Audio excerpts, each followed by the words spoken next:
When it comes to villains, I at first take a broad look at why they're the perfect pieces to the stories I love, something I've done mainly to Disney and Pixar ones, but I've not dived into DreamWorks in that very case. Because the fact that remains for me personally is how 3 DreamWorks villains actually technically built my channel from the Puss in Boots movie, where without it, I actually wouldn't be here. And so in that regard, I thought it was time to make a video explaining why DreamWorks villains work, why they are so effective being designed the way they are, and making their own stories stand out more than if they weren't there. It is where, in the case of this very studio, they actually still understand what makes a good story stand out, where at the same time as them putting multiple villains in their stories, Disney actually decided to drop them out completely. Now this isn't to say that DreamWorks villains are actually completely better than Disney ones, but it's the fact that I find them unique in their own right that make them stand out for the stories. And of course, will disclude ones I don't care about, but at least appreciate the continuation of having big stories that deserve to have antagonists to oppose the ideals of the main hero. And don't worry, in the future I will release an entire ranking video on all of them later, as I won't go through all of them in this video,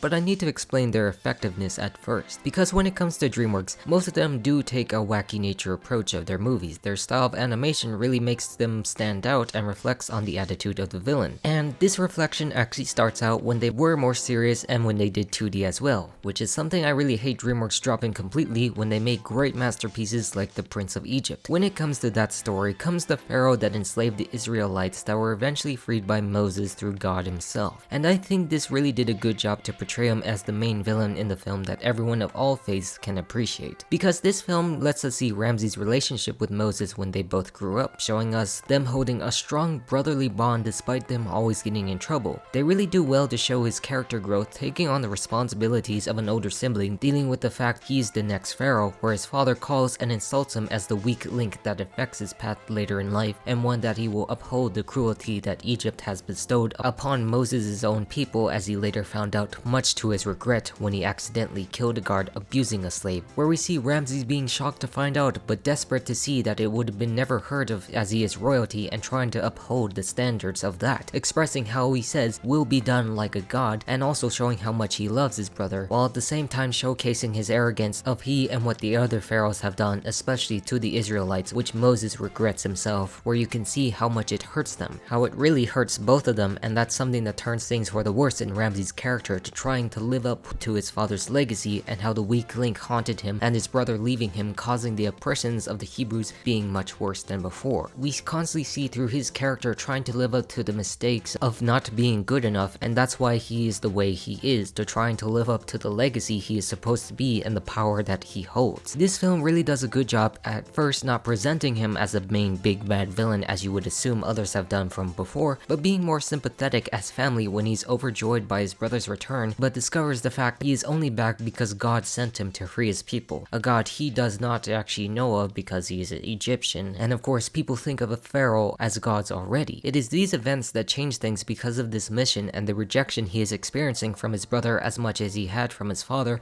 reminding him he must be strong and not the weak link to try to reign supreme over the God of the Israelites. His proof to be all-powerful in the face of God himself, and showcasing this by him refusing Moses' pleas despite the effects of the 10 plagues. It's this that shows his unwillingness to move because of his pettiness and causes the suffering of his own people, all because he was trying to prove his own worth while Moses was trying to help him see those errors and faults that he had, despite knowing it wouldn't happen at all if we know the course of the story, which then sends the killing blow to his heart, where all of the firstborn of Egypt would die, including his own very son, that causes him to let them go due to his bitterness and his loss, where despite Moses trying to comfort him, he angrily rejects that and forces them to leave, solidifying the fact he is a villain. But even when that happens, his heart was also too dark enough to stop them from getting away, even if it meant killing his own brother, wiping them all out, but stopped at every opportunity, where his final defeat comes losing his army and trapped behind the Red Sea, where Moses stood at the other side and he screamed his name in anger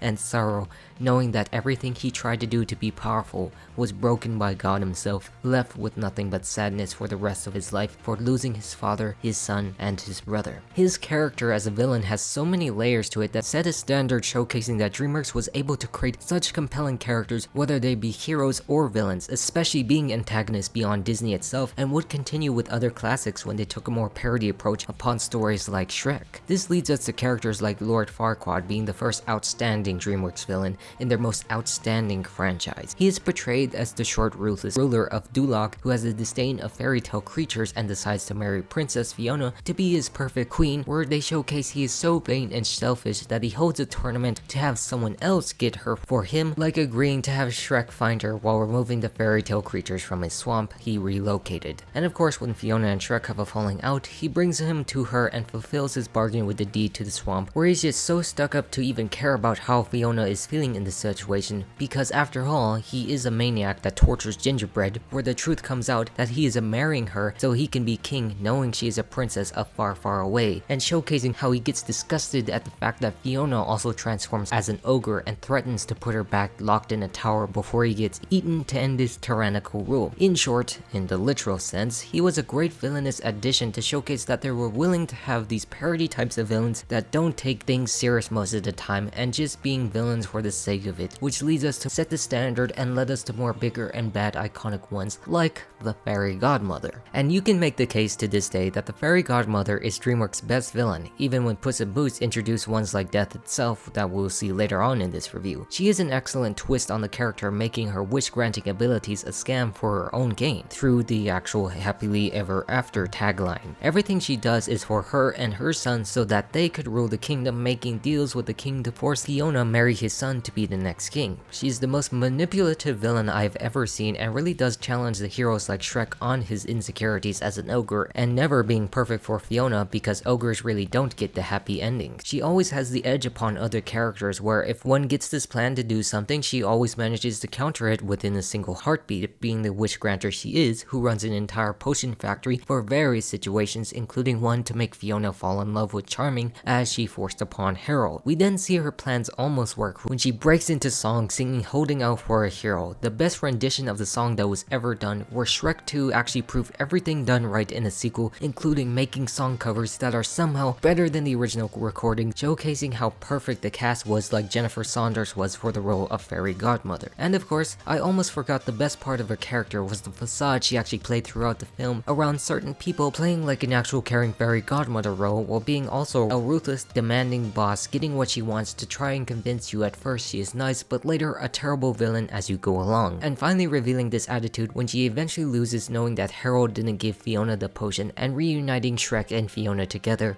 where finally she gets defeated because of her own spell reflected onto her, turning into bubbles, killing her for good and affecting her son's life after. And no, I'm not going to talk about Charming's own villainy, because quite frankly he sucks. This then brings us to Kung Fu Panda villains like Tai Lung and Lord Shen. When we think of Kung Fu Panda, we go through the journey of Po and discovering his path to becoming the chosen one, which is exactly what the main villain thought in Tai Lung, because his story is a little bit of parallel to Po's, because we discover he was found by Shifu as an infant and raised on his own and hoped to become the dragon warrior, and showcased a natural talent for kung fu that sort of convinced he was supposed to be that chosen dragon warrior. It settled him being overconfident in his own abilities, being prideful for what Shifu believed in him, for his quest to gain more power and be the figure that is respected in the legend. And this was something that Master Oogway refused, knowing that the darkness was actually inside him. The journey of Kung Fu Panda was to actually look in the inside of our characters rather than the outside, what matters mostly in our hearts, when he is dismayed when his own master did nothing to stop Oogway's decision and raging by laying waste to the valley. His actions led him to be chained, keeping his chi blocked until he managed to free himself 20 years later because of his own dark heart. The brilliant thing they showcase to his character is his raw strength and abilities that manages to overpower the five. The skills he quickly attained in Kung Fu and is reflected in his overall lust for power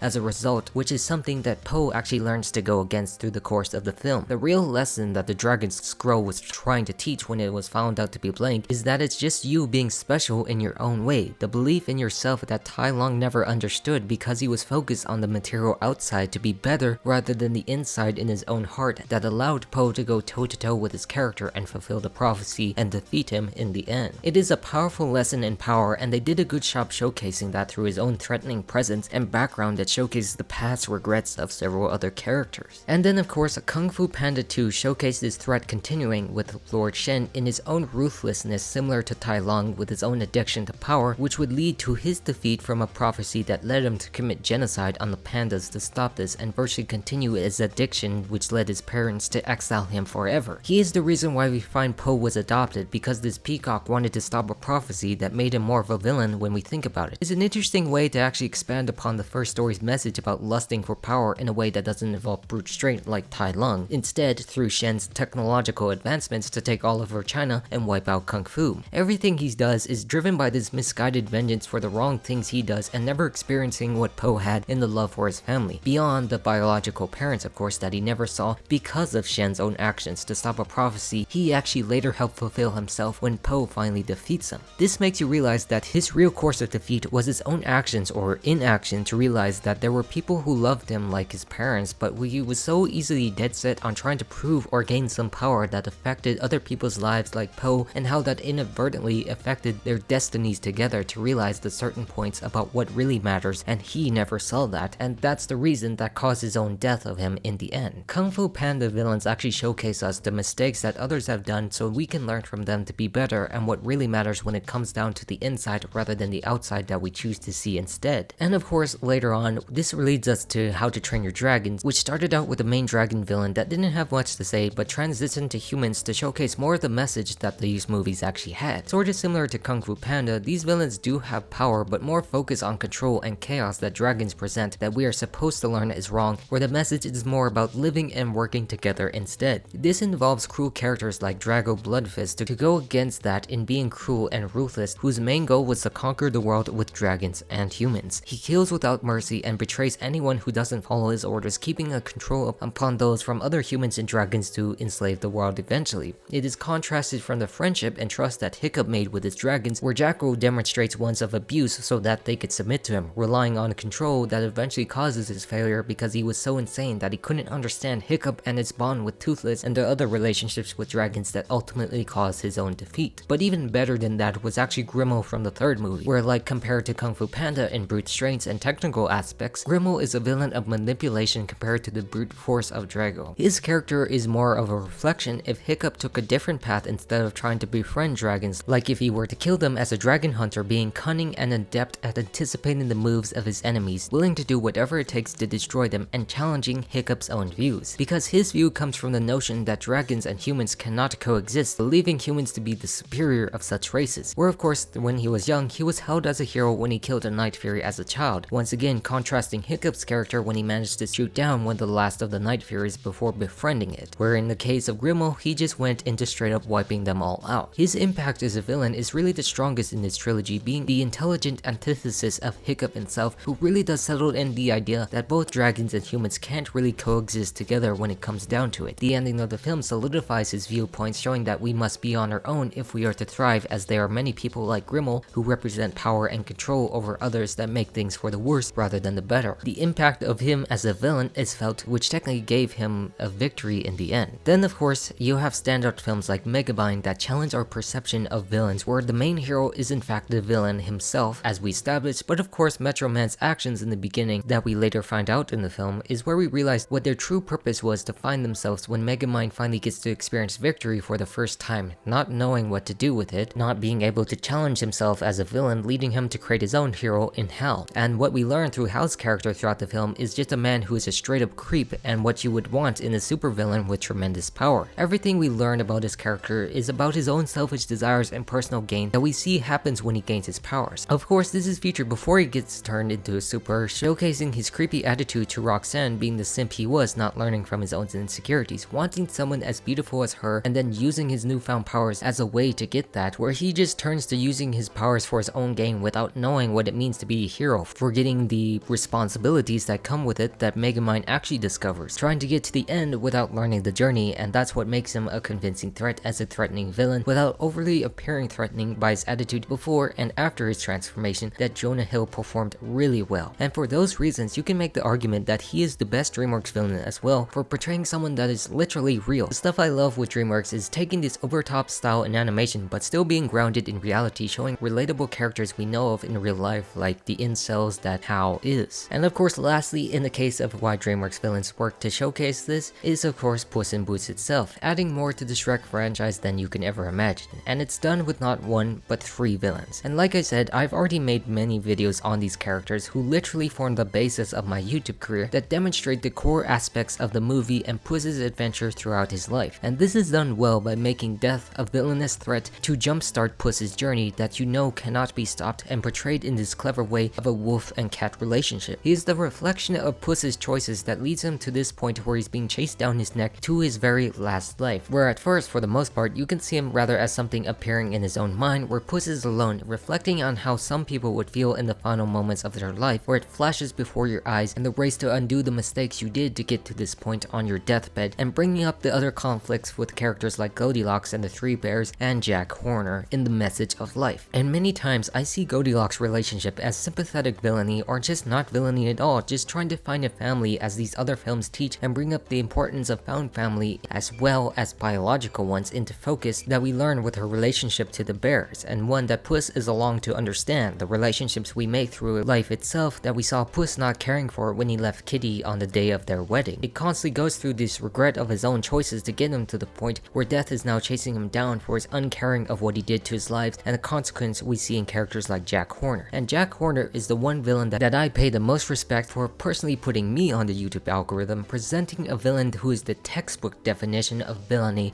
for the sake of being one. And this comes from the fact he is a nursery rhyme nobody actually cares about or know, where he just wants validation for being ignored despite having everything, and using that to become all powerful through magic, where other fairy tale creatures got that attention in their life when he did not. Everything he does is just out of the selfishness of himself to be validated in life, an arrogant attitude that Puss had at the start that put him in the situation where Jack at the end was the only main character to get killed off, knowing the doomed path he personally took. Where you see these three villains in one movie work to straighten the themes and challenges of the main character rather than overbloat it as most would expect with multiple characters, all done to straighten the theme of life itself. Something we also see throughout the other DreamWorks villains themselves that I have mentioned, showcasing the challenging of other views and making the stories great the way that they are, and something Disney used to have as well but dropped completely as of this recording. But overall, it shows us the key ingredient that makes these stories stand out being the studio that they were, and showing how these stories cannot really exist without them, because if we lose that element, we will not be able to learn and grow from the journey. Not that there hasn't been proven with plenty of stories that worked without villains, but they always manage to make it better by the performances and themes that they have. And with that said, I'm all done, so goodbye.